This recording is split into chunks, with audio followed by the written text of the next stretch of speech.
Muy bien, arranquemos. Voy a dejar más esto. Ahí se puede. ¿Por qué no me está buscando? Bien. La unidad esta que vamos a empezar hoy, la última, que entra en el que tenemos en la materia, se llama campos escalares y vectoriales. Y entre los temas que vamos a ver las derivadas. Primero vamos a ver qué son campos escalares y vectoriales.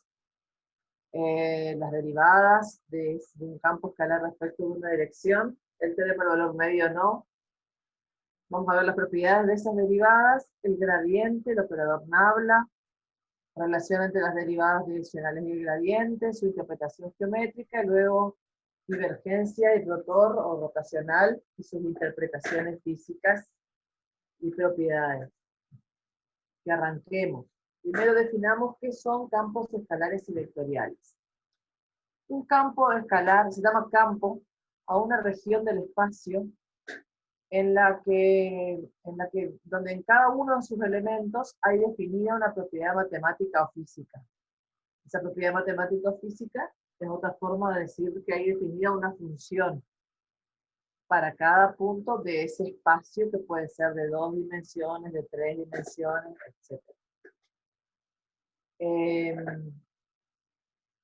Si esa función, esperen un minuto, voy a apagar el mismo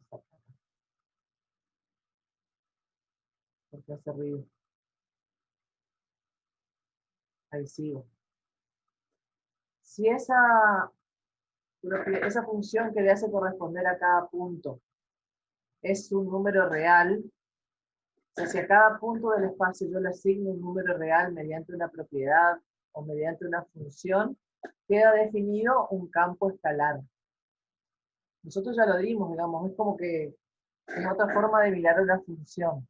Entonces, si es a cada punto del espacio, y se podría tomar también como un conjunto, un par ordenado, una terna ordenada de números reales, le asignamos un escalar como en una función vectorial, no, perdón, como una función cuya imagen es escalar, de 2 o 3 variables, ahí queda definido en ese espacio un campo escalar. La región D puede ser una curva, una superficie o una región cualquiera, una porción cualquiera del espacio de 3 dimensiones. La posición de un punto en el espacio de la región D puede estar definido por 3 coordenadas, como siempre lo hicimos cuando es en el sistema de coordenadas, pero también aprendimos a expresar su posición mediante un vector posición de origen fijo, con origen en el sistema de coordenadas siempre, en referencia a un sistema, a una terna ortogonal de versores, llama aquí. Nosotros en álgebra le llamábamos ¿qué? A una base cuyos elementos son los versores, que son, por ser versores, tienen módulo 1, por ser 3 es una terna, y por ser perpendiculares entre sí se llama ortogonal. O sea, terna porque son 3, ortogonal porque son perpendiculares, versores porque son de módulo 1. Esos son nuestra base. Bueno, la cuestión es que cualquier punto del espacio, ya sea de la curva en el espacio, de una porción del espacio, de un plano o de una superficie en el espacio, se puede determinar por las coordenadas o por el vector posición, con su representación vectorial paramétrica, recuerden. Los campos escalares los definimos como U igual a F de P, donde P es un punto de la región D. Si a cada punto de la región D, ya sea curva, superficie o porción del espacio, le corresponde un vector B, o sea, se le asigna un vector B mediante una propiedad o una función, ya no va a quedar definido en esa porción del espacio un campo escalar, sino un campo vectorial, porque la imagen de esa correspondencia es un vector. Y se representa como B igual a F de P, B con la flechita o con la barrita arriba. Cuando nosotros le ponemos barrita, En realidad lo que debería ir es flechita, porque estamos representando vectores, ¿sí? Pero es indistinto. O sea, acá yo podría haberle puesto rayita nomás a los dos, o flechita a los dos. Se trata de indicar que son vectores. Tanto B en este caso la imagen, como el punto P, que quiere decir punto de varias coordenadas, o vector posición. Bueno, tanto en los campos escalares como en los vectoriales, que ya cuando los manejemos se van a acostumbrar, es característico que los valores del campo dependan únicamente del punto P. Son independientes del sistema de coordenadas elegido. Ejemplos de campos escalares. Temperatura en los distintos puntos de un cuerpo, por ejemplo, o de un espacio. Una habitación, si cada uno de los puntos del espacio tiene una temperatura, ese conjunto de todas las temperaturas es un campo escalar. Si, por ejemplo, entre los puntos del espacio define la función distancia desde un punto fijo a cualquier otro punto P, para cada punto P va a existir un valor de distancia al punto P sub 0, definido de esta manera, que es la clásica que usábamos en álgebra, la definición de distancia entre dos puntos de espacios de cualquier dimensión. Entonces, esta función distancia de cualquier punto P a un determinado P sub 0, que puede ser el origen o no, constituye para el espacio un campo escalar. Porque a cada punto P le va a corresponder un valor, un escalar, porque la distancia es un número real. Campos vectoriales, ejemplos de campos vectoriales, la fuerza de atracción que ejerce la masa de un astro en cada punto del espacio. Ustedes saben que por la ley de Newton sabemos que entre dos cuerpos siempre existe una atracción. Si dejamos uno como fijo y miramos para cada uno de los restantes astros del espacio, cada uno va a sufrir una atracción respecto de ese que consideramos como fijo, bueno, dada por la ley de Newton. Luego el potencial eléctrico de los puntos del espacio, o si tenemos una superficie curva y consideramos en cada punto de la superficie curva su vector normal, todos los vectores normales de esa superficie curva van a constituir un campo de vectores normales. Esos son ejemplos. Vamos a estudiar ahora la derivada del campo. No hay forma de correr esto, pero... entraron más. Vamos a estudiar ahora la derivada de un campo escalar respecto de un vector. O sea, lo que queremos estudiar es cómo varían los valores del campo, escalar en este caso, cuando el vector posición pasa desde un punto P sub 0 a otro punto que le vamos a llamar P sub 0 más H por I, por Y diría la profesora Balbi,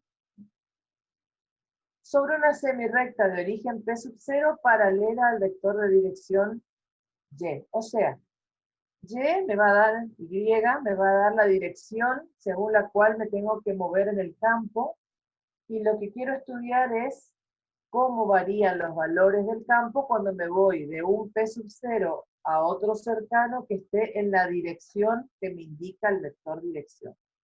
Acá está el dibujito. Tengo P sub 0, un punto del espacio o de la curva, donde sea del campo. Tengo un vector dirección Y. Y quiero saber cómo varían los valores desde P sub 0 a este otro P sub 0 más H por Y. ¿Por qué H por Y?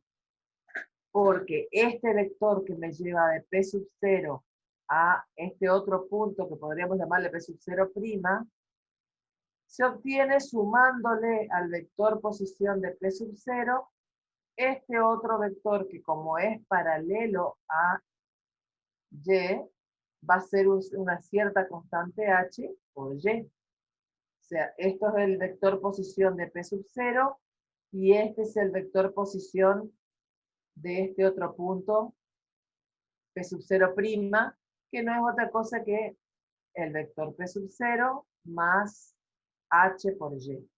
Siendo Y el vector dirección según el cual queremos estudiar la variación de los valores del campo escalar.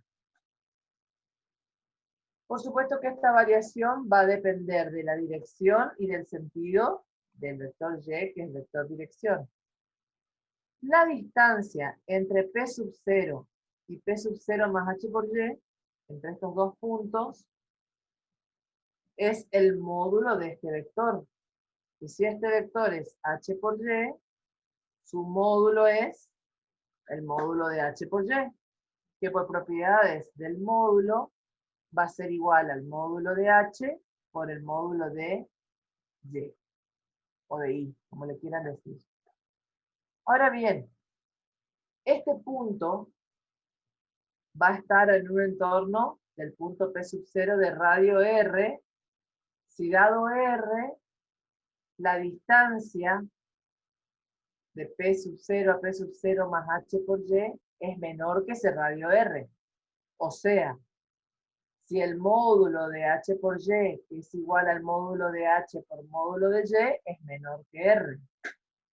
Pasando esto al otro lado dividiendo, puedo tranquilamente, porque es un módulo, es un valor positivo, este punto va a estar en un entorno de P sub 0 de radio R si el módulo de H es menor que R sobre el módulo de Y. O sea, tengo que tomar un punto cercano a P sub 0, básicamente. Pero si yo considero Y como un vector dirección unitario, o sea, de módulo 1, va a estar definido, sus componentes van a coincidir con los cosenos directores. Recuerden allá las primeras propiedades de los vectores en álgebra, que si el vector tiene módulo 1, o sea, si es un versor, sus componentes coinciden con los cosenos directores. Bueno, entonces si Y tiene módulo 1, la distancia entre P sub 0 y P sub 0 más H por Y ya no va a ser más el módulo de H por el módulo de Y, porque el módulo de Y vale 1, sino que va a ser igual al módulo de H. O sea, al coeficiente del número por el cual multiplicamos Y para llegar hasta aquí. Una constante, un escalar. Sigo. Supongamos que ese H es menor que R, obviamente, para que esté en el entorno. Y si armamos el cociente del valor de la función en P sub 0 más H por Y, menos el valor de la función en P sub 0 dividido H, vamos a tener un promedio de variación del campo F sobre el segmento de recta que une los puntos P sub 0 y P sub 0 más H por Y. ¿Por qué es un promedio? Porque es un cociente de dos variaciones, porque aquí tengo lo que varió la función. Esto es lo que antes le llamábamos f de x más delta x menos f de x. Bueno, acá está f del punto incrementado menos f del punto sin incrementar. O sea, es lo que varió el campo escalar al movernos de punto, de un punto a otro. Y este h dijimos que es lo que varió la distancia entre los dos puntos. Entonces esto sería el promedio de variación del campo sobre el segmento de recta que une los dos puntos que estoy analizando. Sería mi tasa promedio de cambio en este caso. Si yo aplico el límite de este cociente, cuando h tiende a 0, o sea, cuando lo que considero mi variable independiente, la distancia entre los dos, tiende a 0, vamos a obtener lo que se llama derivada direccional del campo escalar f respecto del vector y. O sea, vamos a tener la variación instantánea de los valores del campo en una dirección. Porque este h es el coeficiente por el cual yo multipliqué y. Y se va a representar como derivada en la dirección de y de f en p sub 0, o, esta es la que más usamos, o f' en p sub 0 según la dirección y. y se va a definir como el límite cuando h tiende a 0 de este cociente incremental, de f de p sub 0 más h por i menos f de p sub 0 sobre h. Entonces acabamos de definir entonces la derivada direccional del campo escalar f respecto del vector y. Esta derivada, así como está definida, fíjense que depende de quién. Depende del punto, porque es la derivada en el punto, y depende de la dirección elegida. O sea, la variación de los valores, la variación de los valores, si digo bien, de un campo escalar va a depender del punto donde me pare para medir, a partir del cual mida la variación y de hacia dónde mido la variación. Las derivadas parciales de una función de 3 variables son casos particulares de las derivadas direccionales respecto de un vector. Vamos a ver el ejemplo. Lo que estoy diciendo que quiero probar que las derivadas parciales son casos particulares de las derivadas direccionales. Tengo entonces, por ejemplo, una función f definida en una región D, incluida o igual al espacio de 3 dimensiones, en R, o sea, cuya imagen es R. O sea, si tengo esta f de P, definida para un punto P de R3, es una f de X y Z, porque está definida en una región del espacio de 3 dimensiones. Si el vector dirección con el cual quiero estudiar es el vector Y de componentes 1, 0, 0, ¿quién sería en la base el que tenga 1, 0, 0? Sería el versor I. O sea, si la dirección coincide con el versor I, H por I va a ser H0, 0. Va a tener como componentes H0, 0. Entonces, para el punto P sub 0 de coordenadas X0 y 0, Z0, el punto P sub 0 más H por I va a ser igual a X0 más H y 0, Z0. Se suman este con este. ¿Cuál va a ser la definición de la derivada según lo que vimos recién en esta dirección Y? Va a ser la derivada con respecto al versor I, porque dijimos que este Y en particular, si la dirección es sobre el eje X, va a ser paralela al versor I, de f de p sub 0 va a ser el límite, cuando h tiende a 0, de f de p sub 0 más h por i, menos f de p sub 0 sobre h, por la definición que vimos recién. Pero f de p sub 0 más h por i dijimos que es igual a f de x0 más h y 0 z0. Menos f de p sub 0, que es f de x0 y 0 z0 sobre h. Mirando esto, no es otra cosa que la definición de la derivada parcial con respecto a x, porque es el límite cuando el incremento de lo que llamamos esta variable independiente, que va a ser h en este caso, tiende a 0, de f de una de las variables incrementadas y dejando las otras constantes, menos el valor de la función de las 3 constantes, de las 3 variables iguales. O sea, ven que es x incrementado, las otras no. Esto por definición es la derivada parcial de f con respecto a x en p sub 0. Entonces cuando tengo un campo escalar, definí derivada direccional y acabo de probar que las derivadas parciales son casos particulares de las derivadas direccionales donde las direcciones coinciden con los versores de la base que estoy trabajando. Bien, ¿estamos hasta ahí? Primer puntito. Contesten, pues. Sí, profe. Sí, profe, estamos. Bien. Todos estos temas son importantes, ¿sí?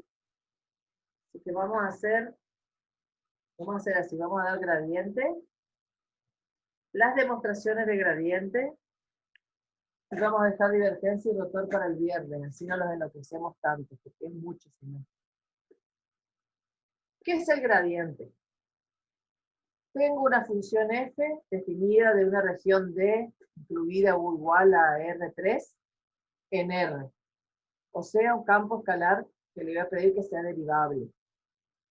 Tengo un punto interior P sub 0 de coordenadas x0 y 0, z0. Y tengo un vector y o y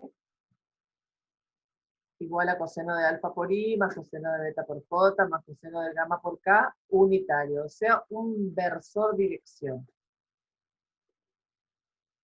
Un punto P se encuentra sobre la recta que pasa por P sub 0 y es paralela a Y, la que estábamos hoy. Sí, tiene estas componentes. ¿Sí?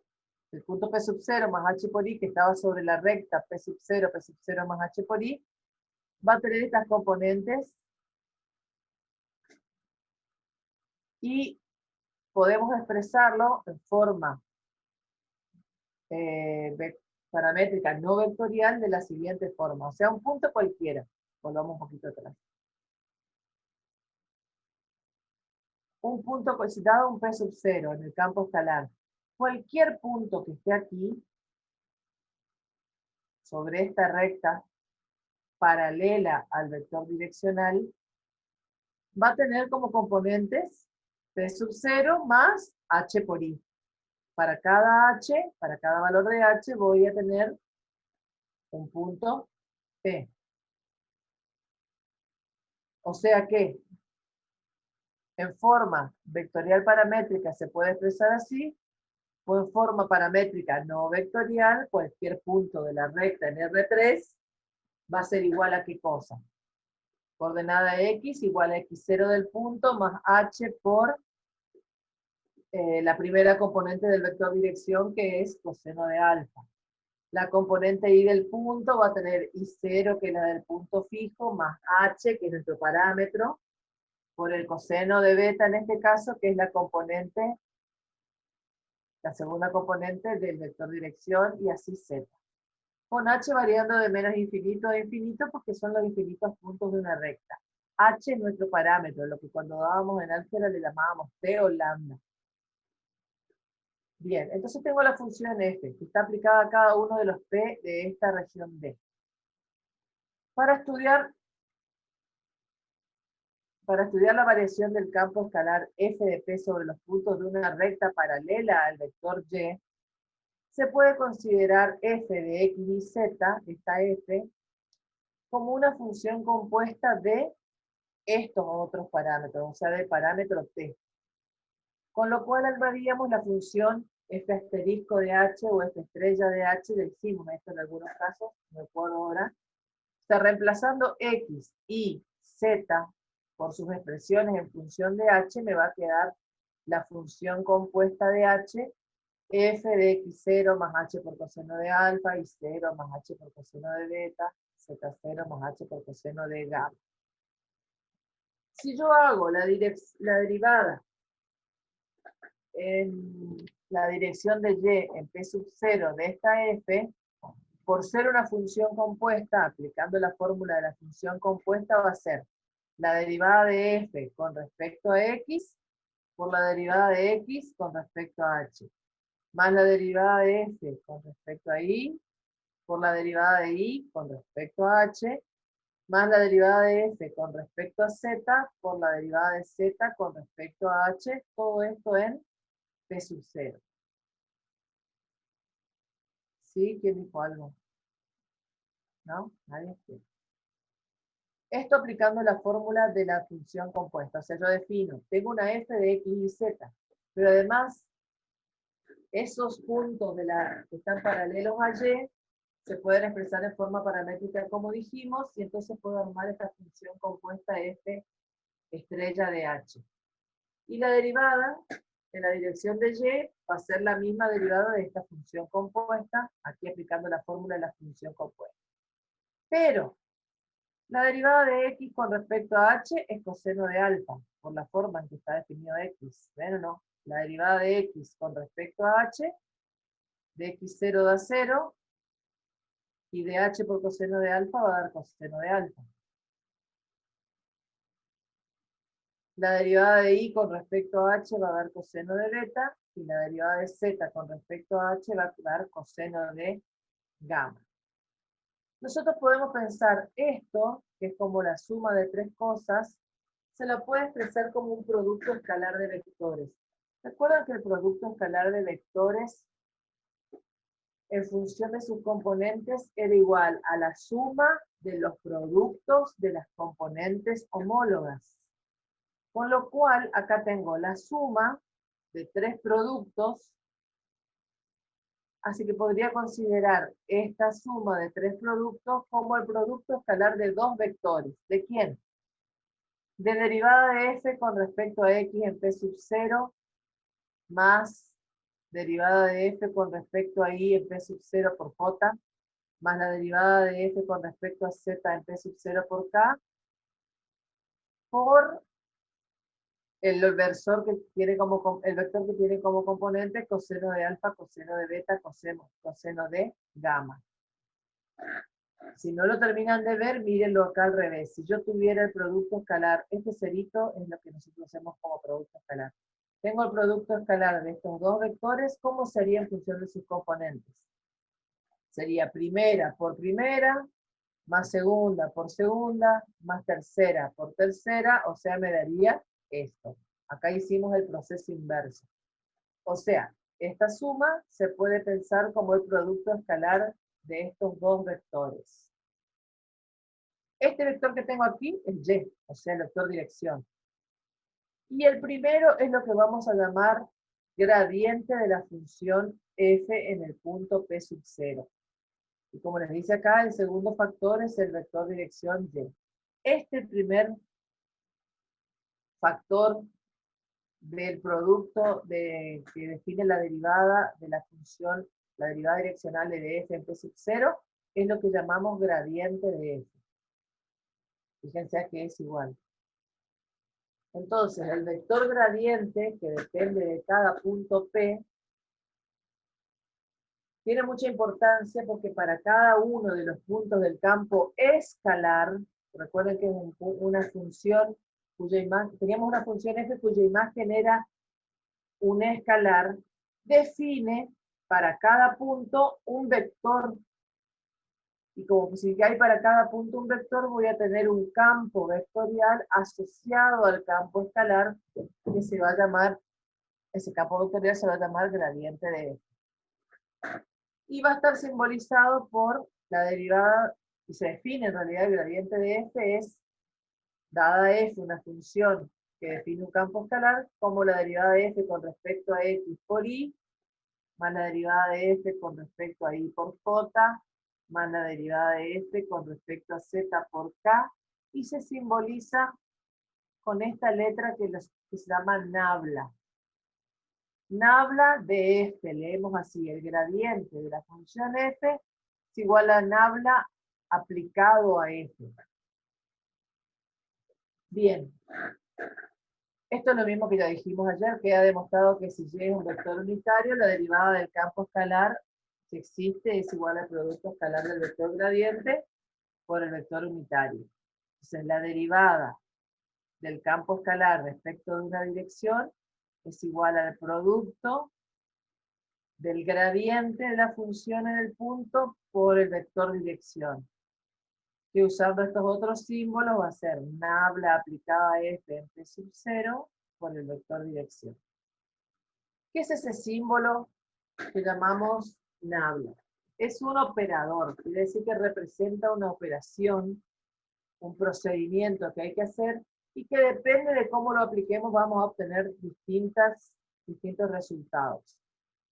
Entonces, el símbolo que usamos ahí, llamado operador nabla, representa un conjunto de operaciones que se aplican ordenadamente a una función y están dadas por la expresión nabla igual a la derivada con respecto a x por y más la derivada con respecto a I por J, más la derivada con respecto a Z por K. Esta es la definición del operador Nabla. Si yo al operador Nabla lo aplico a la función, si lo aplico a la función, así, operador Nabla aplicado a f, va a ser igual a la derivada de f con respecto a x por y, más la derivada de f con respecto a y por j, más la derivada de f con respecto a z por k, que es por definición el gradiente de f. ¿Sí? Entonces la definición de gradiente de una función escalar es esta, que se puede representar como el operador Nabla aplicado a f. Sigo. Un ejemplito. Si tengo el campo escalar definido por f de x y z igual a 3x cuadrado y cubo z. A cada punto del espacio le asigno el valor que resulta de 3x cuadrado y cubo z. ¿A qué va a ser igual el gradiente de f o nabla de f? A la derivada con respecto a x por y, más la derivada con respecto a y por j, más la derivada con respecto a z por k, de 3x cuadrado y cubo z. O sea, la derivada con respecto a x de todo esto me da 6x por y cubo por z por y, más la derivada con respecto a y de todo esto, saco 3x cuadrado z y la derivada de y cubo es 3x y cuadrado, 3 por 3, va a quedar 9x cuadrado y cuadrado z por j, más la derivada de esto con respecto a z por k. Esto que obtuve acá es el vector gradiente, que como ven va a depender de la posición del punto, o sea, de x, y z. Hasta ahí el ejemplito, nada más. ¿Cómo vamos? Bien, profe, ¿se entiende? ¿Sí? Bueno, entonces definimos campo escalar, campo vectorial, y estamos estudiando hasta ahora el campo escalar, cómo varían los valores según una dirección, para lo cual definimos derivada direccional, y a partir de la derivada direccional vimos que las derivadas parciales son casos particulares de las derivadas direccionales en las direcciones de los vectores, de los ejes coordenados. Y definimos gradiente y operador Nabla. Vamos a estudiar dos. La interpretación física, geométrica del gradiente y para qué nos sirve. Y ya estamos ahí. Ah, no, perdón, les iba a definir divergencia y rotor, pero en realidad no les hace falta porque hoy no van a dar todavía nada del viernes. Perdón. Relación entre las derivadas direccionales y el vector gradiente. Vimos recién que para un punto P sub 0 del campo escalar, la derivada en la dirección de y de f de P sub 0 era igual al gradiente por el vector dirección. Gradiente de f en P sub 0 por el vector dirección. Por lo tanto, la derivada, como esto es un producto escalar, por definición de producto escalar, ¿a qué va a ser igual? Al módulo del primero por el módulo del segundo por el coseno del ángulo comprendido. O sea, donde W es el ángulo formado por los vectores gradiente y dirección. ¿Sí? Vuelvo atrás. Dijimos que la derivada direccional era el producto escalar del vector gradiente por el vector dirección. Entonces, por definición de producto escalar va a ser igual al producto de los módulos por el coseno del ángulo comprendido, que lo llamamos W. Pero como el vector dirección es unitario, su módulo vale 1, entonces la derivada direccional va a ser igual al módulo del gradiente por el coseno de W. Ahora bien, este coseno de W, como es como cualquier coseno, sus resultados, o sea, el conjunto imagen del coseno, varía entre -1 y 1. Siempre el coseno vale entre -1 y 1, igual que el seno.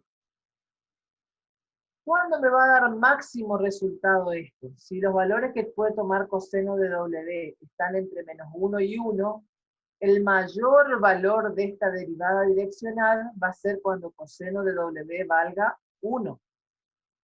Si vale -1 me va a dar negativo, si vale 0 me va a dar 0, y si el coseno de W vale 1 es el máximo valor que puede tomar este producto.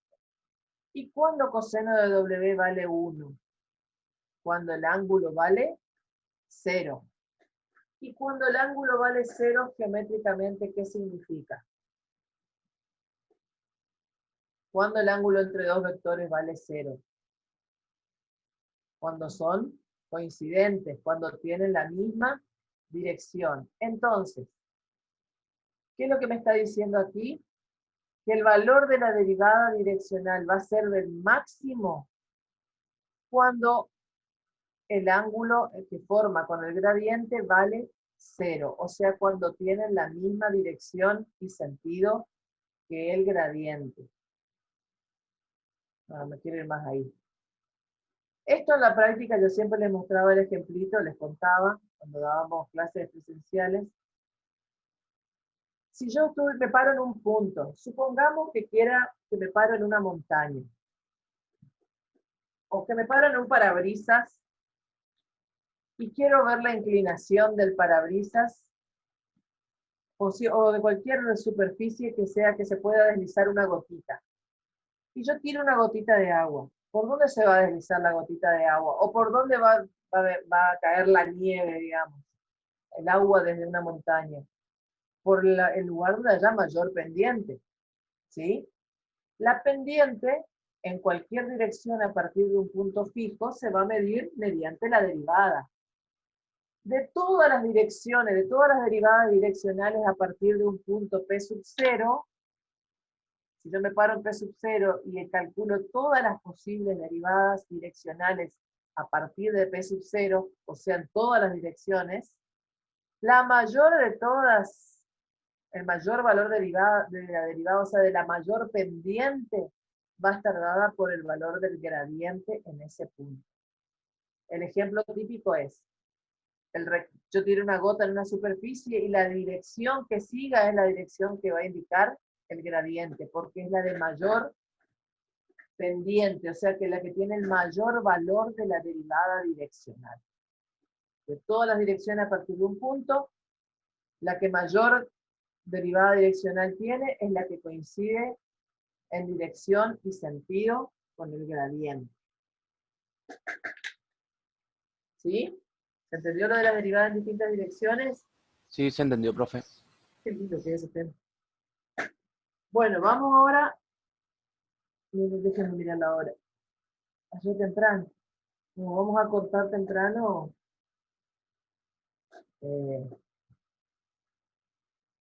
Espérenme un ratito. Si me dan un minutito. ¿Sí?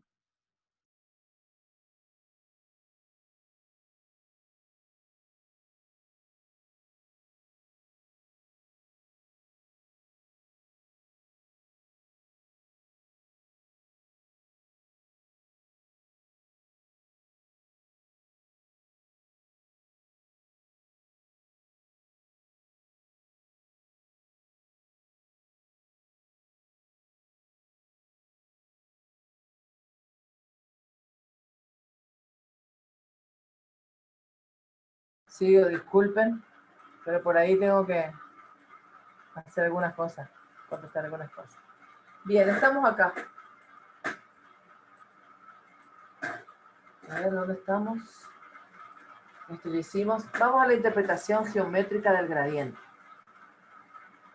Esto solemos tomar, les pido que presten atención porque es fácil la demostración. Perdón, la demostración, pero hay que entender.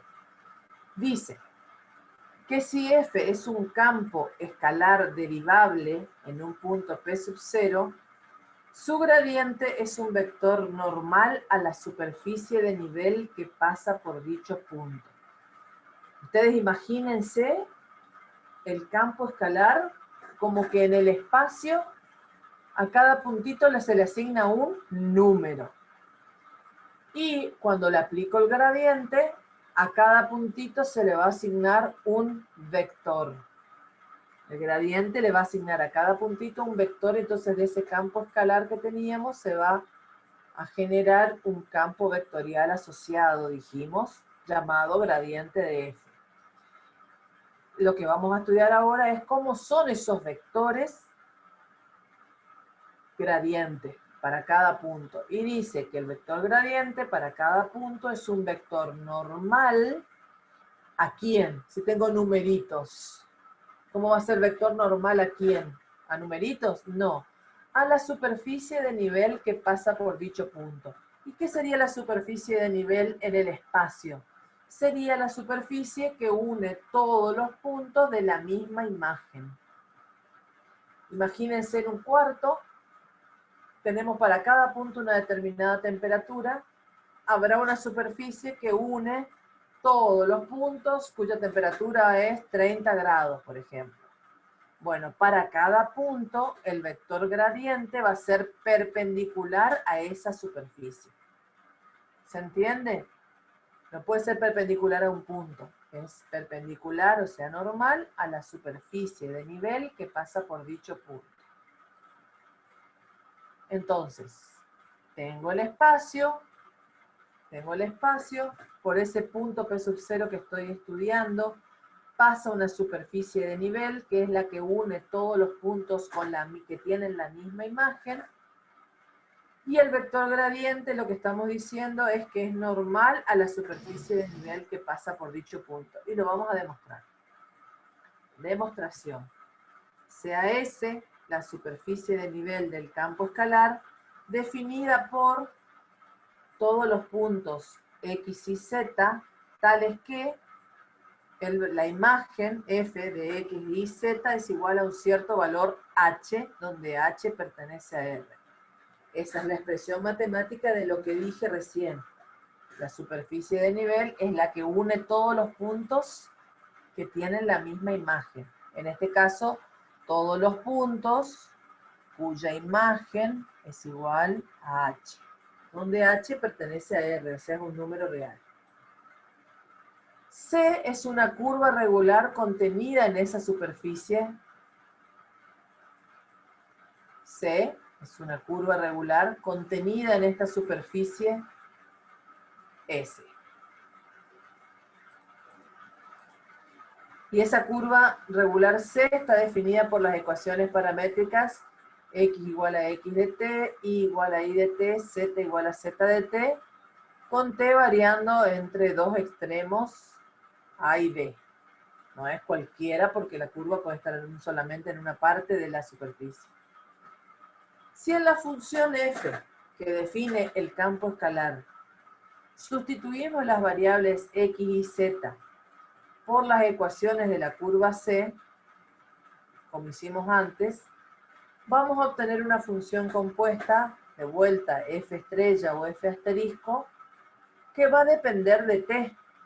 O sea, va a depender de x y como va a depender de x y z.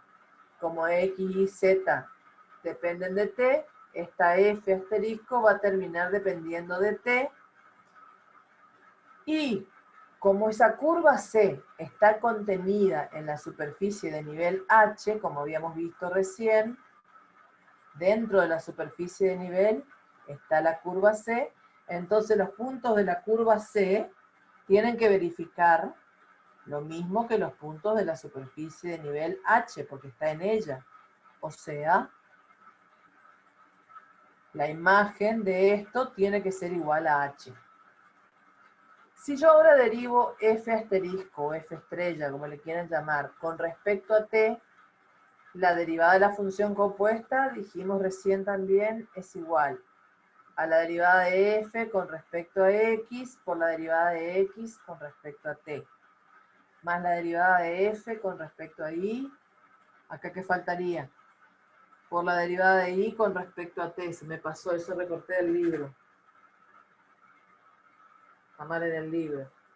Entonces acá sería más la derivada de f con respecto a y por la de y con respecto a t, más la de f con respecto a z por la de z con respecto a t, que como son iguales, debería ser igual a la derivada de h con respecto a t, pero como h no depende de t, es una constante, su derivada vale 0. Entonces armé la función compuesta f asterisco y la derivé como función compuesta, pero como el valor de esta función tiene que ser igual a h, la derivada de f tiene que ser igual a la derivada de h.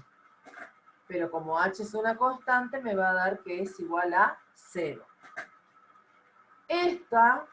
Esto que tenemos acá, como lo hicimos en el punto anterior, esta suma de productos, se puede expresar, les pregunto algo, Francisco, ¿este cartelito se ve ahí? ¿Se ve Profe, sobre el... no, no se ve ningún cartelito. ¿No? Porque a mí me aparece un cartelito que no lo puedo correr. A ver Claro, si pero es ahí... porque usted comparte pantalla. Ahí está, ahí lo subí arriba. Porque me tapaba, quería saber si ustedes lo veían. No. Bueno, entonces, interpretando esta suma de productos, como hicimos antes, como el producto escalar de dos vectores, esto se podría interpretar como el producto escalar de derivada de f con respecto a x por y, más derivada de f con respecto a y por j, más derivada de f con respecto a z por k, producto escalar con derivada de x con respecto a t por y, más derivada de y con respecto a t por j, más derivada de z con respecto a t por k.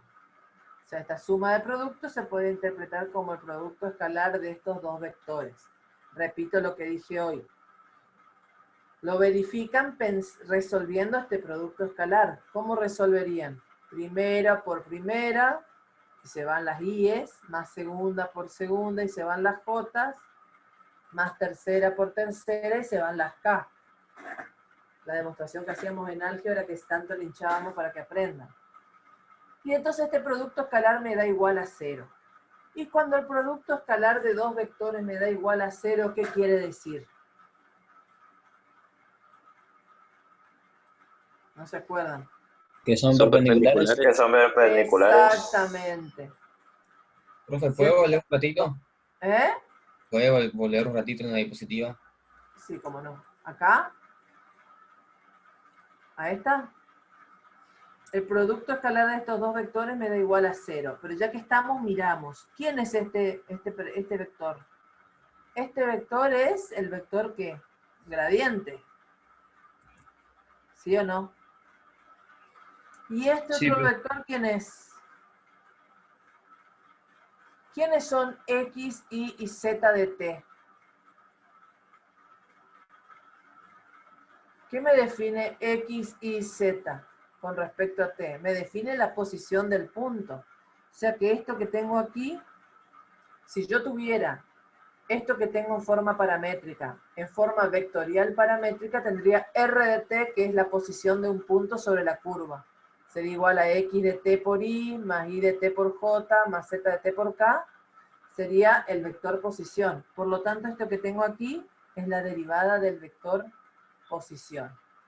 Por lo tanto, esa expresión me dice que el gradiente de f en p sub 0, producto escalar r' de t, la derivada del vector posición, es igual a 0. Con lo cual, nos está diciendo que el vector gradiente es perpendicular a r' de t en el punto p sub 0. Y dijimos, r de t es la representación vectorial de la curva C, lo que les dije recién. Por lo tanto, r' de t, la derivada del vector posición, lo que llamábamos el vector velocidad, ya probamos que es tangente a la curva en el punto P sub 0. Si el vector r' de t es tangente a la curva y el gradiente es perpendicular a este, el gradiente será perpendicular a la curva C. Pero bien, esa curva C, yo no elegí una curva en particular. De todas las curvas que están en la superficie de nivel, cualquiera va a cumplir esta propiedad.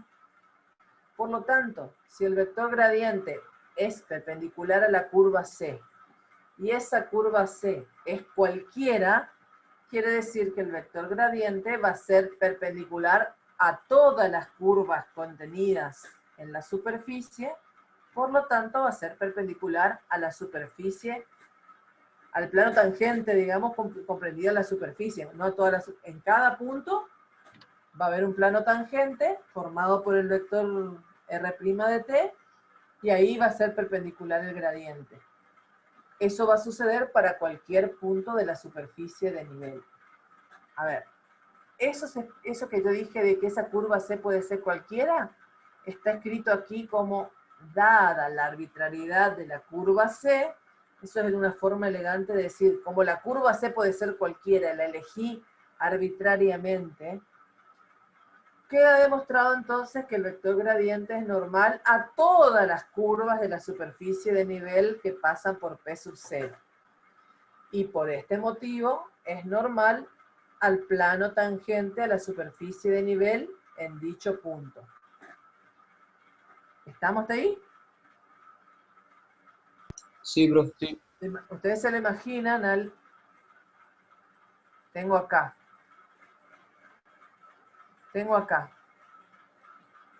la superficie de nivel. Para cada punto del espacio, un valor de fp sub 0. Uniendo todos los puntos de la misma imagen, la superficie S. Dentro de esta superficie encuentro la curva C. Y pruebo que el vector tangente a esa curva C es normal al vector gradiente. Son perpendiculares. Si el vector R' de t está contenido en el plano tangente. Entonces este vector gradiente va a ser perpendicular a la superficie de nivel y por lo tanto perpendicular al plano tangente que contiene a R' de t. ¿Para qué señalo todo eso? Porque ahora vamos a ver que con el valor del gradiente vamos a encontrar otra forma de hallar el vector normal unitario y el plano tangente a la superficie. Último temita de hoy. Tengo la función f de x y z igual a h. Bueno, f de x y z es la que define el campo escalar. Si yo igualo a h, voy a tener la ecuación de la superficie de nivel S, que estábamos hablando recién, y P sub 0 pertenece a S. Y dijimos que el gradiente en el punto P sub 0 es un vector normal a la superficie S. Entonces, si yo ya tengo la superficie de nivel S, y sé que el gradiente es un vector normal a la superficie en el punto P sub 0, con este vector, el vector gradiente, voy a poder hallar el vector normal unitario. Y como cada vez que quiera hallar un vector unitario conocido un vector, ¿a qué va a ser igual? Al valor del vector dividido su módulo. O sea que podemos definir el vector normal unitario a una superficie de nivel S en un campo escalar derivable como el cociente del gradiente de f en P sub 0 dividido el módulo del gradiente de f en P sub 0. Antes lo habíamos definido como... No se acuerda. Hasta era el normal unitario. El tangente unitario de R' de t sobre R módulo de R' de t. Este es el normal unitario, que lo vieron en el video que les dejó la profe. ¿Vieron el video? Chicos, el video del triedro de Frenet Serret. Se fueron. No se vayan. Profe, Mi vida, ¿qué? yo le quería preguntar sobre eso. ¿Eso suele entrar en los parciales así o en los finales de teoría? Poco. Ah, entiendo. Pero nunca se sabe. No, pero Sí, sí, gracias. hay temas mucho más importantes. ¿Sí? Porque además vieron que eso Son todas definiciones. ¿Sí? Ustedes, si entienden quién es el vector normal, el tangente y el binormal, ya entienden cuáles son las rectas y definen quiénes son los planos dependiendo de las dos rectas que la contienen, y ya está, son todas definiciones. O sea, no tiene sentido que los hagamos estudiar de memoria.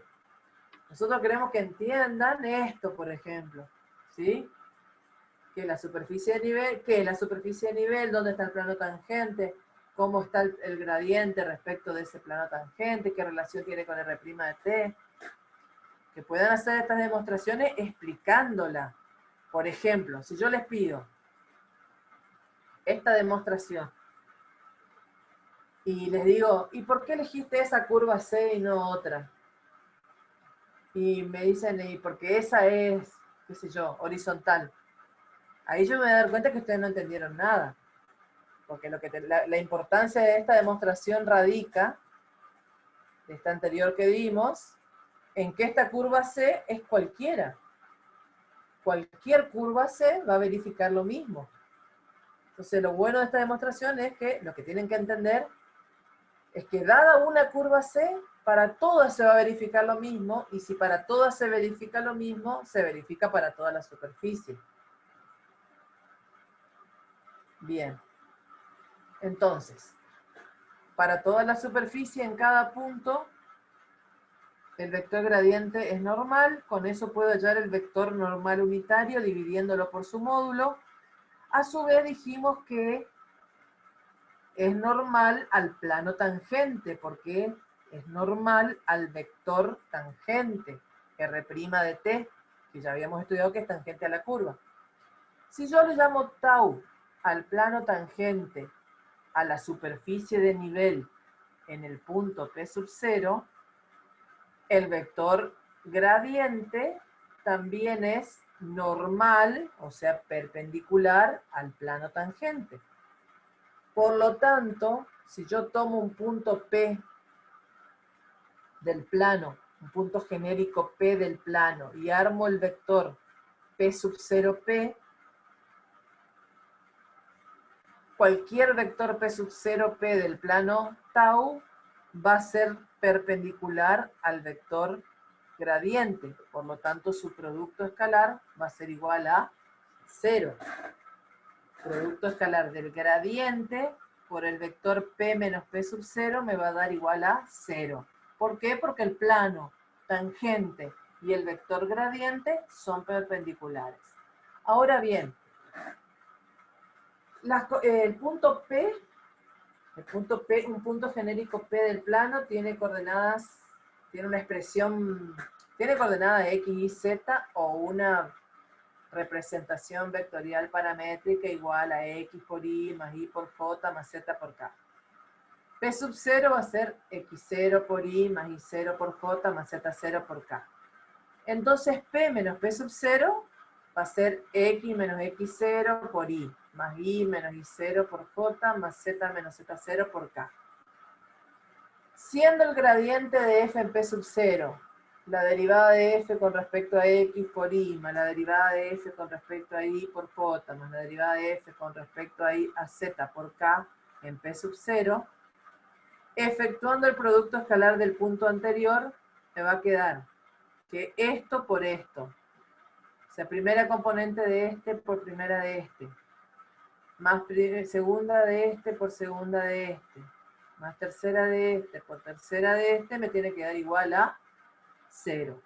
Y entonces acá tengo demostrada la ecuación